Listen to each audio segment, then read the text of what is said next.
Very good morning, 12th D. Better to continue part B, chapter 6, cash flow statement. Please have a look on this question. From the following particulars, calculate cash flow from investing activities. Investing activity का इसका मतलब है हम B part को focus कर रहे हैं। यहाँ प्लांट इन्वेस्टमेंट गुडविल और पेटेंट्स दे रखे हैं। परचेज़ का मतलब है हम इसको बी सेक्शन में से माइनस करेंगे, सेल का मतलब है बी सेक्शन में प्लस करेंगे। ये मैटर नहीं करता आपको कितना प्रॉफिट हुआ है या कितना लॉस हुआ है। कहता है कुछ एडजस्टमेंट्स हैं। इंटरेस्ट रिसीव्ड ऑन डिवेंचर्स 8,000 रुपया। आपने बेसिकली डिवेंचर्स में इन्वेस्ट किया हुआ था। अगर पैसा आता है तो इन्वेस्टमेंट की एक्टिविटी है, हम छोड़ेंगे। इंटरेस्ट पेड ऑन डिवेंचर, इसका मतलब है आपने डिवेंचर के माध्यम से लोन लिया होगा, तो लोन जब आया था तो फाइनेंस में प्लस करेंगे। अब जब लोन के ऊपर आप इंटरेस्ट पे कर रहे हैं तो सी में से माइनस करेंगे। ये फाइनेंस का बेसिकली आउटफ्लो है, इन्वेस्टमेंट का आउटफ्लो नहीं है। Dividend received on share and investment, आपने बेसिकली शेयर एंड इन्वेस्टमेंट में इन्वेस्ट कर रखा है, डिविडेंड आया आप प्लस करेंगे। पर आपने डिविडेंड पे किया इक्विटी शेयर कैपिटल पे, इसका मतलब है लोन आपके पास आया होगा, अगर आप उस पर पे कर रहे हैं तो ये फाइनेंस का आउटफ्लो है, आपकी इन्वेस्टमेंट का कोई लिंक नहीं है। Plot of land was purchase out of the surplus fund for investment purposes and was let out for commercial use. Rent आया 30,000 रुपया। भाई आपके अपने बिजनेस का लिंक नहीं है, जो प्लॉट आपने परचेज करके इन्वेस्ट करी थी उस पर जो रेंट आ रहा है ये तो इन्वेस्टमेंट का इनपुट है। ट्राई टू अंडरस्टैंड जितने भी ये पोर्शन है, जब मैं इन्वेस्टिंग एक्टिविटीज़ को कैलकुलेट करूँगा, जितनी प्लस के पोर्शन है, एडिशन के पोर्शन है, इनफ्लो के पोर्शन है, मैंने ऐड कर दिए।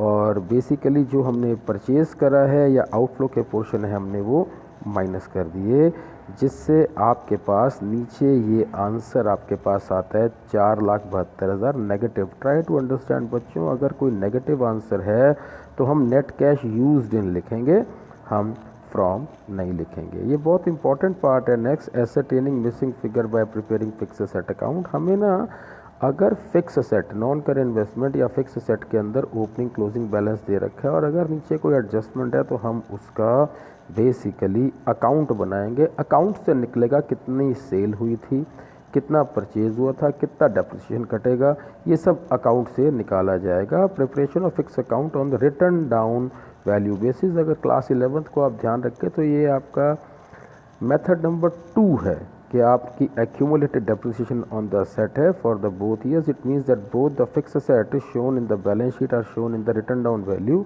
And hence fixed asset account will be prepared. इसमें फिक्स सेट अकाउंट बनेगा। कहता है calculate cash from investing activities. ये आपका असेट का ओपनिंग और क्लोजिंग बैलेंस है। अगर इसमें कोई एडजस्टमेंट ना होती तो मैं सीधा कहता ये 7,20,000 से 8,60,000 हो गया, यानी कि आपकी इन्वेस्टमेंट बढ़ गई। क्या पता आपने परचेज़ किया हो, लेकिन अभी नहीं। नीचे डेप्रिसिएशन यानी कि जितना भी अमाउंट दे रखा है A2 प्लस में हम लिखते थे, plant and machinery having return down value of 1,10 was sold for 1,25। भाई सीधी सी बात है, जो पैसा बेच के आया वो बी में से हम माइनस करते थे और उसके बाद हमारे को 1,10 की चीज़ को हमने बेसिकली सोल्ड फॉर 1,25, तो हमारे को ये 15,000 रुपये का गेन हुआ है। गेन हम नॉन फंड आइटम्स में से माइनस करते थे। यहाँ प्लांट एंड मशीनरी अकाउंट बना हुआ है जिसमें ये ओपनिंग बैलेंस है बच्चों और ये आपका क्लोजिंग बैलेंस है। सेल आपको दे रखी है, डेप्रिसिएशन आपको दे रखा है, उसके बाद गेन आपको दे रखा है। तो ये बैलेंसिंग फिगर आपका आया बी माइनस के इतने की आपने प्लांट परचेज़ करी होगी। आप इसके अंदर अगर इन्वेस्टिंग एक्टिविटीज़ की बात कर रहे हैं तो सिर्फ बी पॉजिटिव और बी नेगेटिव को यूज़ करेंगे। क्या चीज़ इन्वेस्टिंग की वजह से पैसा आया, क्या गया। बाकी जितना ये पार्ट है ये इन्वेस्टिंग एक्टिविटीज़ को कैलकुलेट करने के लिए तो हो रहा है, पर इन्वेस्टिंग एक्टिविटीज़ के अंदर यूज़ नहीं होगा। ये आपके पास आंसर आता है, एक ही टर्मिनोलॉजी थी प्लस या माइनस करने की। दोबारा से calculate cash from investing activities है। ये ओपनिंग बैलेंस है बच्चों, ये क्लोजिंग बैलेंस है। नीचे एडजस्टमेंट दे रखी हैं। Building costing 1,00,000 on which 30,000 depreciation has been charge sold for 60,000।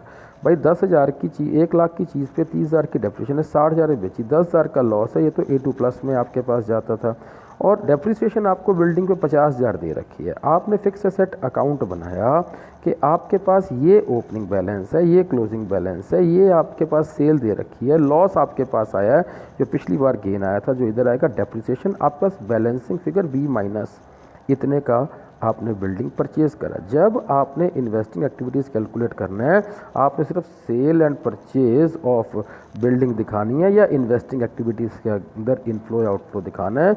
This is net cash used in investing activities. बेटे ये कंटिन्यू चल रहा है आपके पास। अगले क्वेश्चन में ध्यान से सुनिएगा, मशीनरी और एक्यूमुलेटेड डेप्रिसिएशन दोनों का ओपनिंग क्लोजिंग बैलेंस दे रखा है। During the year machine cost 1 lakh, accumulated depreciation जिसके ऊपर आपके पास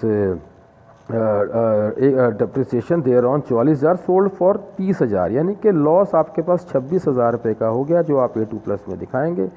सीधी सी बात है, आपने यहाँ पर मशीन और डेप्रिसिएशन दोनों का अकाउंट बनाना है। ये असेट का ओपनिंग और क्लोजिंग बैलेंस है, ये डेप्रिसिएशन का ओपनिंग और क्लोजिंग बैलेंस है।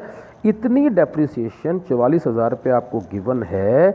ये बेटे नेट आपके पास फिगर नहीं आता जो आपने नॉन कैश आइटम में से माइनस करना है। इस 44,000 को एडजस्ट करने के बाद टोटल नेट फिगर 60,000 रुपये आता है, जो बेसिकली आप कैश फ्रॉम ऑपरेटिंग एक्टिविटीज़ में यूज़ करते हैं। यहाँ पर आप देखिए ओपनिंग और क्लोजिंग बैलेंस है, डेप्रिसिएशन दे रखा है, सेल दे रखी है, लॉस है, तो ये आपके पास परचेज ऑफ मशीनरी आता है। आप जहाँ से देखो, हम कैश फ्लो स्टेटमेंट की शुरुआत जब करेंगे, हम यहाँ पर डेप्रिसिएशन ये वाली 60,000 दिखाएंगे, ना कि 44,000 जो टोटल मशीन पे लगी हुई है। ये total year for the total business का डेप्रिसिएशन है। उसके बाद loss on sale of machine आप ऑपरेटिंग एक्टिविटी का पार्ट होता है, ऊपर दिखाते हैं। नीचे इन्वेस्टिंग एक्टिविटी में आपने सिर्फ सेल और परचेज शो करना है, जो आप ये शो कर रहे हैं। यहाँ आपको आंसर निकालना नहीं बताया हुआ, यहाँ आपको बताया कौन सी आइटम कहाँ पर यूज़ होनी है।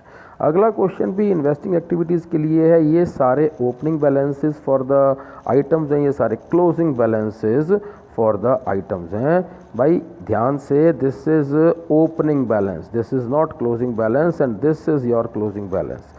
अब आप ये देखिए, गुडविल आपकी 80 से आपके पास 1 लाख है। Try to understand. देखिए ओपनिंग और क्लोजिंग बैलेंस है, इसका क्या मतलब है? अगर आपके पास गुडविल, ध्यान से सुनो, इनटेंजिबल असेट अगर बढ़ रहा है तो परचेज किया होगा, घट रहा है तो वो रिटर्न ऑफ होता है। अगर बढ़ रहा है तो परचेज किया, 20,000 गुडविल परचेज है तो मैंने B माइनस लिखा हुआ है। प्लांट एंड मशीनरी पे डेप्रिसिएशन आपकी 36,000 रुपया है। अ machine having a book value of 20,000 sold for 16,000, 16,000 तो आपका सेल वैल्यू में आ गया, ये भी सेल वैल्यू में आ गया, जो आपका पेटेंट है। पेटेंट पे आपको इतना गेन होता है। आपने इन्वेस्टिंग एक्टिविटीज़ को यूज़ करना, तो जितना आपका डेप्रिसिएशन पार्ट है वो हम इसमें यूज़ यहाँ करेंगे। भाई हम डेप्रिसिएशन का ये ओपनिंग बैलेंस निकाल रहे हैं, ये क्लोजिंग बैलेंस निकाल रहे हैं।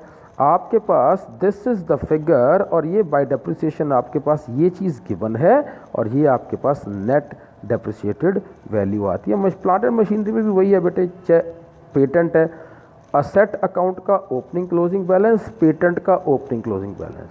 यहाँ पर सेल और डेप्रिसिएशन दे रखी है, लॉस दिया हुआ है, तो ये परचेज आ गया। सेम इज़ द हेयर, यहाँ पर आपके पास प्रॉफिट ऑन सेल है, तो प्रॉफिट ऑन सेल है, तो ट्राई टू अंडरस्टैंड, इतना पोर्शन आपके पास रिटर्न ऑफ आता है। रिटर्न ऑफ का मतलब ये है कि रिटर्न ऑफ के केस में this is part and parcel of your A2 plus case. इसके लिए आप जब इन्वेस्टिंग एक्टिविटीज़ में आते हैं बेटे, अकाउंट से आपके पास बिना डेप्रिसिएशन के ये परचेज ना आती।